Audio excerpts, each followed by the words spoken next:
actually napping, and Alba decides she wants to hold your head. Too cute.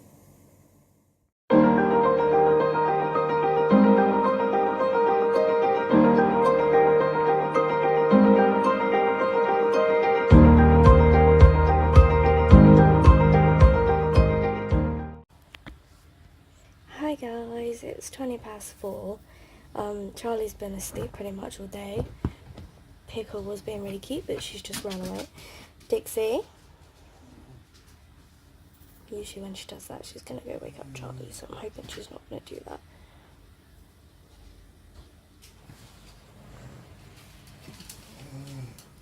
Pickle, come and lie down, baby girl. But yeah, so I finished my pen pals and did a little note for my dad, and this little monkey, alright baby girl, has been not too bad. She's still in pain obviously, and she's quite drowsy and she's not really moving much. I mean, she's been out to the garden. I don't think she's been to the toilet yet today. But then she's not really drunk or eaten much. She had some treats and some bit of water and some milk. But yeah, she's just in a lot of pain, and she's also really wanting belly rubs. And obviously I can chesty rub her, but she's like, no, it's not low enough, mummy. But if I go too low, then I'm on her cut. So, what's that, belly rubs? And I'm trying to go like lower than her cut.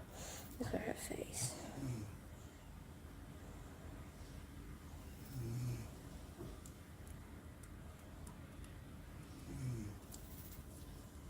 Oh, you didn't manage it, baby girl.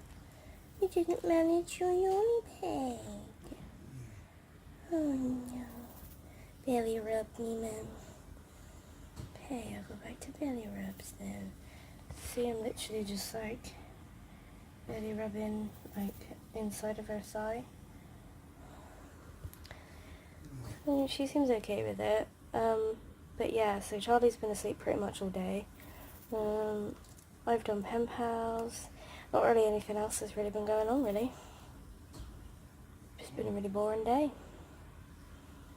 But it's okay, because we've just been making sure that you're okay, haven't we, baby girl? Yeah.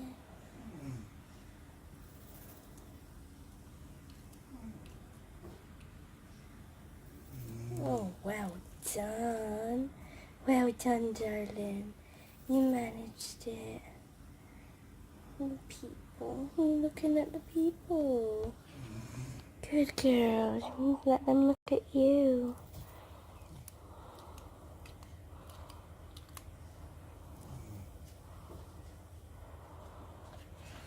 Okay. Well, we'll leave it at that for now. I'm sure that Charlie will probably speak to you when she wakes up, whenever that may be. Nobody knows. So we'll speak to you later. Hello guys. So this is the current scenario.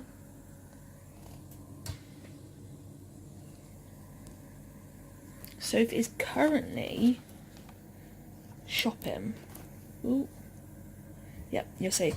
I am actually crocheting. Not done this in a little while, but I've been following a lady on Instagram, and she's just given birth to a baby girl. But when she was pregnant with baby girl, they found out that she has got something called a congenital diaphragmatic hernia. I think it was a right-sided. I think it was. And that basically means there's like a hole in the diaphragm, and like bowel and things like that start to creep up into the chest cavity, so your heart and your lungs don't form properly. It's quite a serious condition actually. So I turned and said that when baby was born, because she didn't know what she was having, they was keeping it as a surprise, I said that I would crochet some stuff for her, because her little baby's in the NICU and she's going to be there for quite a while. So that's what I'm doing. I'm currently doing a headband to start with. But whilst we were trying to sleep earlier, I say we, me and Alba, first of all, I had a phone call from the chest clinic about my lungs, the whole infection situation.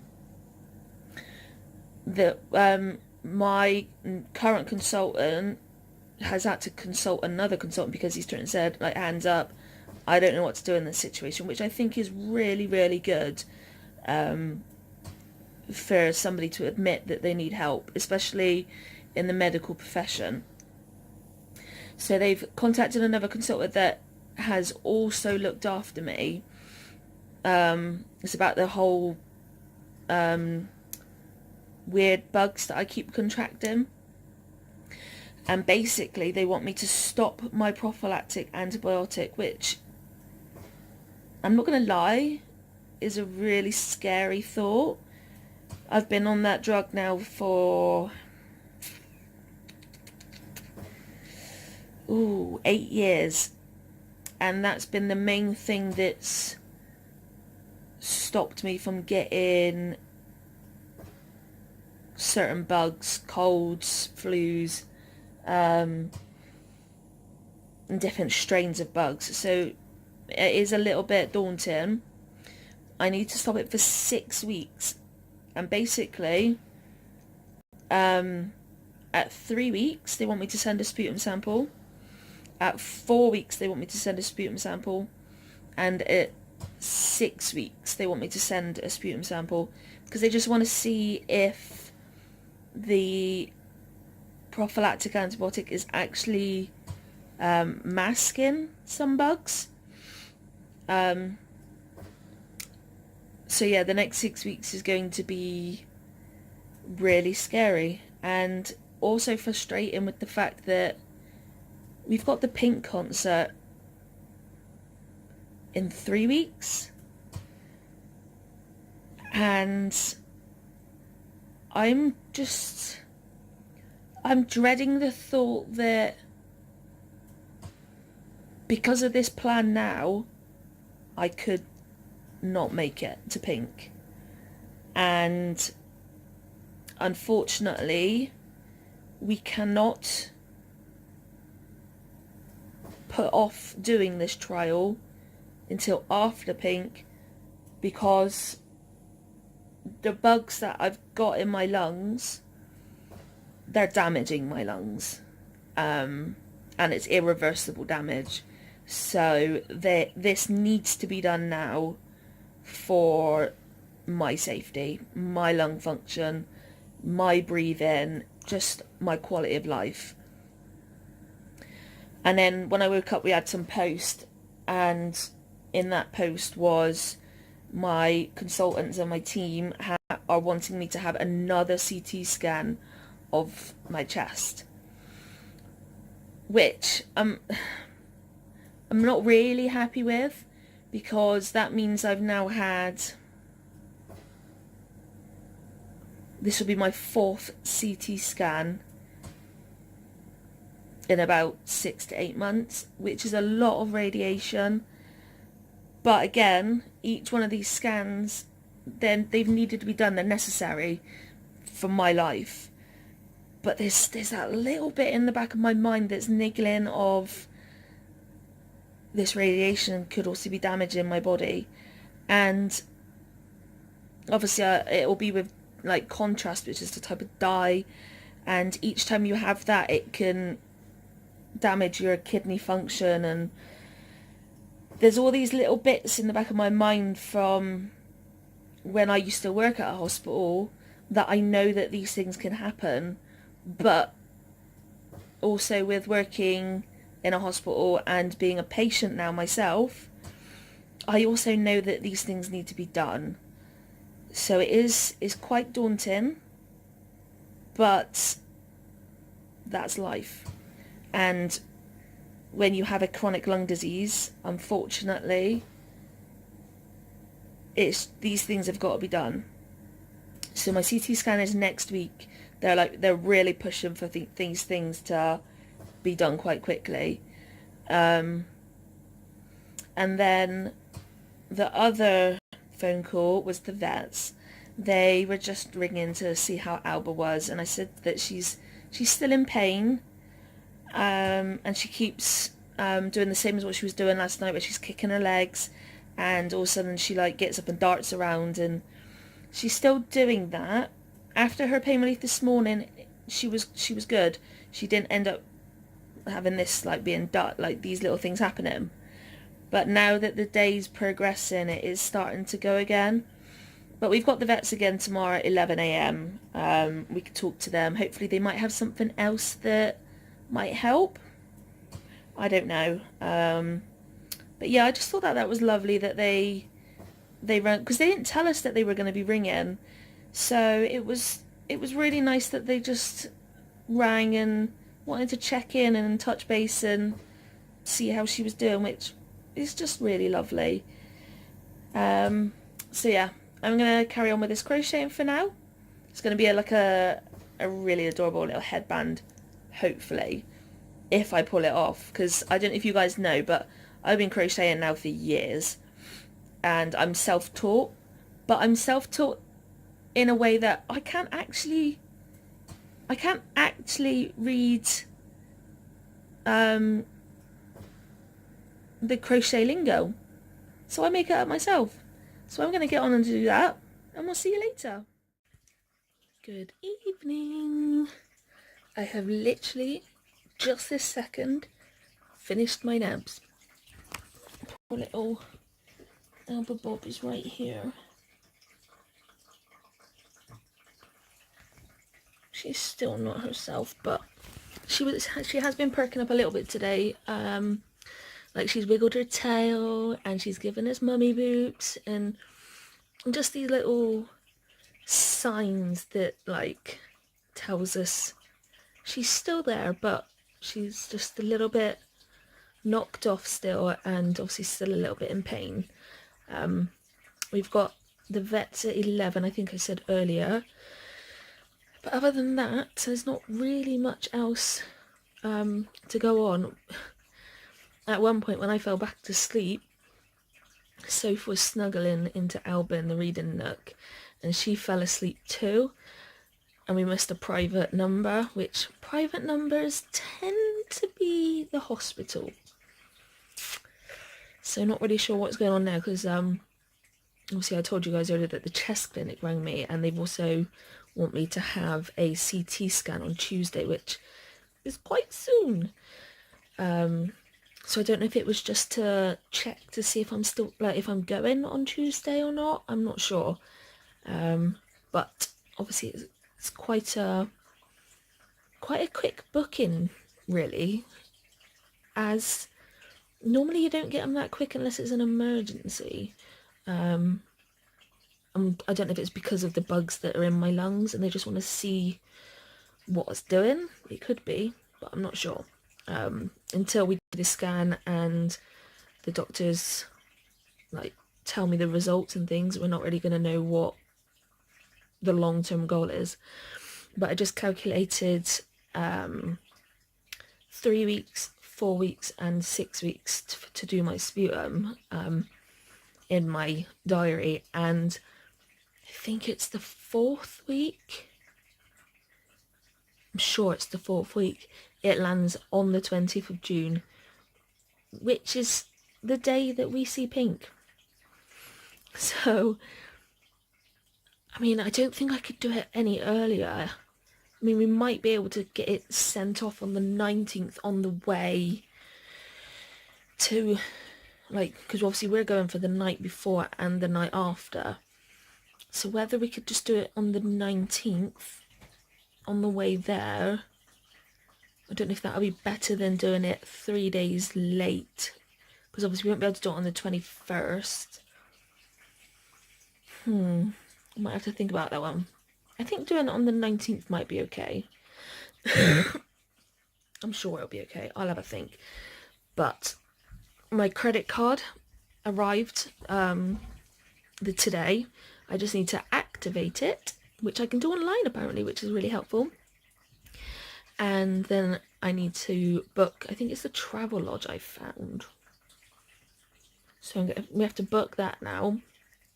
It's about 20 miles away from where Pink's performing. But everywhere like super close is going to be like really expensive, and the ones that I did see, they were all sold out anyway, because obviously loads of other people are going to be going and staying over, and I don't really want to be right on the doorstep anyway. Apparently you can book disabled car park at the arena. I did contact the arena and like ask for them to reserve us one, but I know that they went through Ticketmaster to sell the tickets instead of going direct to the arena, but they were even anal about booking a disabled parking space as well. They're like, no, you need to go through Ticketmaster for that as well. It's a parking space. Surely they can take some responsibility for arranging stuff. So I've emailed the person who is going to be sorting the tickets for us. She's the one who got them for us. I'm just waiting to hear back now, and obviously if she can't book it, then I'm going to have to contact Ticketmaster. It's just a nightmare though. I've got to call all these different numbers just for one event. But Sophie's in the shower, which is why it is just me. And I don't actually think Sophie's been in any of the vlog today, because I vlogged earlier when she went to Tesco's to do shopping, so I stayed home with the girls, because obviously we didn't want to leave Alba on her own. So yeah, I don't actually think she's been in it. I did say earlier I was so hot, and obviously my temperature was over 38 again, and I was like, oh god, I could really do with a like really cold shower. But just the logistics of getting into the shower, it's setting off my lungs and doing all that crap, and then like afterwards I have to have the hairdryer for my hair. I use mainly the hairdryer to just like dry my body, because if I use a towel on my skin, it can tear my skin quite a lot. So obviously to try and avoid skin tears because of my Ehlers-Danlos loss, I use the hairdryer, and it also means that I don't have to have a lot of effort, and I can be independent and I can do that myself. But then obviously with it being a hot hairdryer, I'm gonna get hot again. So I was kind of like, don't see the point. I'm gonna be like hotter coming out than what I was going in. But Sophie's gone into the shower. So that explains why she's not here. Hopefully she'll be back with us with the vlog tomorrow. Obviously you'll come with us again to the vets, more than likely. We're also going to be purchasing a cooling mat whilst we're at Pet Zone. We had one before. I think it was when we just had Dixie on her own. So it was quite a small cooling mat. Basically, you can either put it in the fridge or you can put it in the freezer. It's got this like padding on the inside. I don't know how it works. But when you put it in the freezer, it just goes really, really cold. It doesn't go hard because you can still squish it. And it's just something that they can lay on, and it just really cools them down. And obviously it's quite hot, and even tonight it's been really hot. And Alba 90% of the time has got her t-shirt on to prevent her from licking her wound. So having to wear a t-shirt for a dog who's already got a coat on in this weather isn't brilliant. So we're gonna obviously get this cooling mat for them. It's just gonna be good. What else? There was something else that we needed to get as well. I don't remember. I don't know. Hopefully we'll be able to post all of the pen pal letters. Soph did say she'd managed to finish her pen pals today, so I just need to stamp them up. The one pen pal that she's got in Sri Lanka, she was telling me that she was researching some stuff, and they've got like a curfew in Sri Lanka because there's like massive problems with terror and community like rapes and things like that. So they've got like a curfew that's pretty damn scary. I remember when I was in my teens, I used to raise a lot of money for Sri Lanka. There was a charity, I don't know if it's still about, there was a charity called World Vision, and I raised thousands for them for different third world countries and stuff like that. And I remember Sri Lanka was one of them. I think I'd done at that point, I think I did a 24-hour famine. I did a mixture between 24-hour famine and 24-hour silence, so I knew I did one of them. That noise was Soph coming out of the shower. No, it wasn't. Well, it was coming out of the bathroom. I nearly locked her in the bathroom was it yesterday? Yes. Yeah, I think it was yesterday. I changed my t-shirt, and I think I was on the stair lift at the point. Like, I was just like, oh, actually, I want a different t-shirt on. So I leant over because we've got bags at the top of the stairs at the moment whilst we're still sorting things out. And there was a t-shirt in there, so I chucked the one I had on off at the bathroom for like so that Sophie could put it into the bathroom when she came out. And apparently it got jammed under the door and she couldn't open the door. So I won't be doing that again. No. So Sophie's gonna be putting on the hairdryer now, so it's gonna be rather noisy. So thanks for coming on our day with us, and we'll see you tomorrow. Good night, everyone. Good night. Thursday, May 23rd. Think twice. Jesus stooped down and wrote in the dust with his finger. They kept demanding an answer, so he stood up again and said, "All right, but let the one who has never sinned throw the first stone." Then he stooped down again and wrote in the dust. It is so easy to see the sin in the lives of others and not see it in ourselves. That's what happened to scribes and Pharisees who were pulling out all the stops in their attempt to trap Jesus with his words. Adulterers themselves. The men found a woman committed adultery and brought her to Jesus. The law of Moses said she should be stoned.